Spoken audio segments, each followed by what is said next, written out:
दर्शकों, आप देख रहे हैं मेरे साथ न्यूज इंडिया टुडे। आइए देखते हैं ये खास रिपोर्ट। बता दें कि देहरादून सचिवालय में उत्तराखंड सरकार की महिलाएं बाल विकास मंत्री रेखा आर्य ने केंद्रीय महिला एवं बाल विकास मंत्री अन्नपूर्णा देवी जी की अध्यक्षता में आयोजित बैठक में शामिल हुए, जहां उन्होंने बैठक में केंद्रीय मंत्री को राज्य सरकार द्वारा आंगनवाड़ी महिलाओं और नौनिहालों के लिए संचालित कल्याणकारी योजनाओं से अवगत कराया। साथ ही राज्य के उच्च पर्वतीय क्षेत्रों में संचालित आंगनवाड़ी केंद्रों की लगातार बढ़ाने, अनुपूरक पोषणाहार के धनराशि में बढ़ोतरी करने, आंगनवाड़ी बहनों के प्रशिक्षण के वित्तीय मानक में बढ़ोतरी, आंगनवाड़ी कार्यकर्ती व सहायिकाओं के मानदेय में वृद्धि को बढ़ाए जाने को संबंध में आग्रह किया। कहा, केंद्रीय मंत्री द्वारा आश्वासन दिया गया है कि राज्य हित के लिए समुचित प्रयास आवश्यक किए जाएंगे। साथ ही कैबिनेट मंत्री ने कहा कि राज्य के समस्त आंगनवाड़ी बहनों और प्यारों बच्चों को आश्वस्त कराना चाहती हूँ कि देश के यशस्वी प्रधानमंत्री श्री नरेंद्र मोदी जी द्वारा मृत शक्ति को आत्मनिर्भर और सशक्त बनाए जाने के साथ ही नौनिहालों के सर्वग्रीय विकास हेतु लगातार प्रयास किए जा रहे हैं। देखिए हमारी एक खास रिपोर्ट। हमारे चैनल को सब्सक्राइब करें और इस खबर को आगे शेयर करें। देखिए, आज भारत सरकार महिला शिशु एवं बाल विकास मंत्रालय के द्वारा एक वर्चुअल मीटिंग देश के सभी प्रदेशों के WCD मिनिस्टर के साथ की गई, जिस बैठक के माध्यम से केंद्र सरकार द्वारा पोषित योजनाओं की क्या प्रगति उत्तराखंड की रही है अथवा अन्य राज्यों की रही है, वो विषय चर्चा का विषय बना। इसके साथ ही हमारे उत्तराखंड की जो बेस्ट प्रैक्टिसेस हैं, हम लोगों ने महिलाओं के लिए और बच्चों के लिए क्या क्या योजनाएँ संचालित की, उससे उनको अवगत भी कराएं।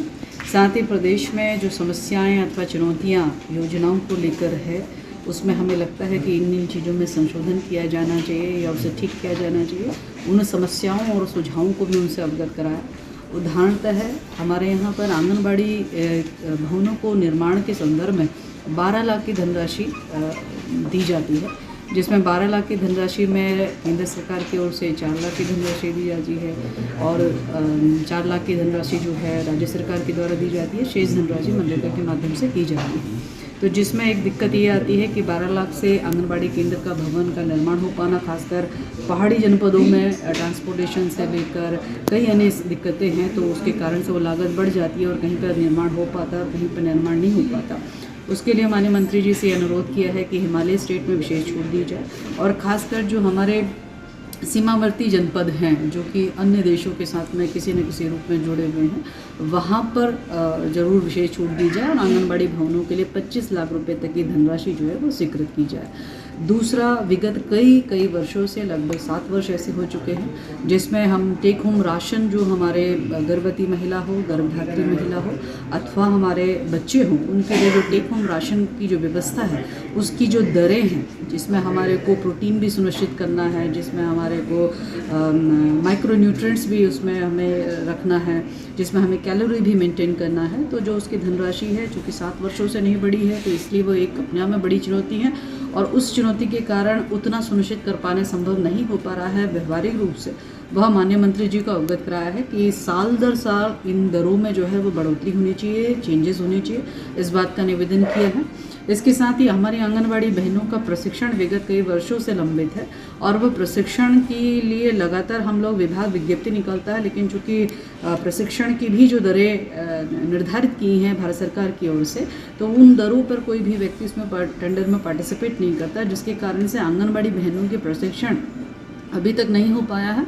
जिसको लेके माननीय मंत्री जी से अनुरोध किया है कि इसकी भी दरों में परिवर्तन कर दिया जाए ताकि उनको प्रशिक्षण ठीक प्रकार से दिया जा सके। इसके साथ ही स्पॉन्सरशिप योजना के संदर्भ में माननीय मंत्री जी को अवगत कराया, जहां पर हमारे